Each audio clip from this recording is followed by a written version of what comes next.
ඇස් දෙක අපේ අන්ධ වෙනවා කන් දෙක නොවැසී යනවා වකුගඩු දෙක නරක් වෙනවා මදු මේ ගොදුරක් වී දැනෙනවා ඒකේ වචනයක් අඩුයි ඒක එක්ක වැඩි වෙලා මේක ලියලා තියෙන්නේ මම ඉල්ලුවා මේක මේ හරියට ලියලා දෙන්න කියලා නෑ මේක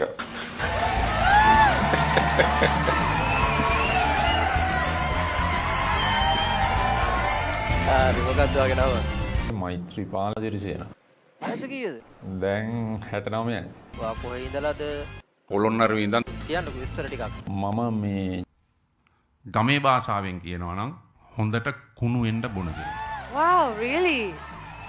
Wow. එන්න මගේ ටීම් එකට. ගඳ ගහන්න බොන කෙනෙක්. අපටි අහා. ඒක නේ තා විස්තර තිබිලානේ කියලා නෑනේ. හරි. සාමාන්‍යයෙන් 100ට ප්‍රතිශතයක් හැටියට ගත්තාම 100ට අඩු ප්‍රමාණයක් පිළිහිටන කටහඬක් තමයි වට පිළිහිටලා තියෙන්නේ. ඉතින් ඒ අඩු ප්‍රතිශතයෙන් එක්කෙනෙක් තමයි ඔයා.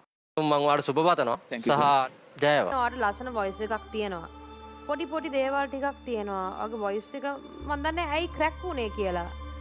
ෆ්ලූ එක හැදිලාද නැත්නම් මොන හරි ලෙඩක් හැදිලාද ඒ වගේ එකක්ද නැත්නම් මං හිතන්නේ වොයිස් එක චේන්ජ් වෙනවා. මං හිතන්නේ ඔයා එක්කෝ ඕවර් ප්‍රැක්ටිස් කරලා නින්ද මදි හොඳටම. කාටද? ආට. මට එහෙමද?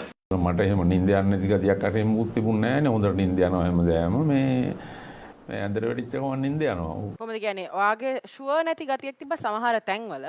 ඉතින් ඒ දේවල් ඉගෙන ගන්න පුළුවන්. ඔයාට සින්දු කියන්න පුළුවන්. තව අපි ගොඩක් හොඳ කරගමු. මගේ ටීම් එකට ආවොත් ඒක කරගන්න පුළුවන්. මොන වගේ ගිට්ටුද කියලා තියෙන වෙන කම්පිටිෂන්ස් වල අමරබන්දු රූපසිංහ ඔයාලට පුළුවන් ද කොටසක් ගායනා කරලා පෙන්වන්න අපිට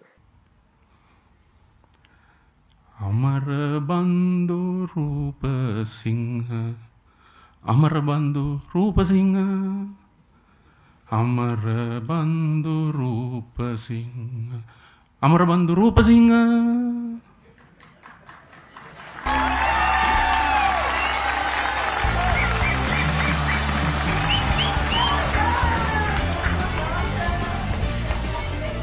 ස්තුතිවන්ත වෙනවා මේ මට ආරාධනා කිරීම ගැන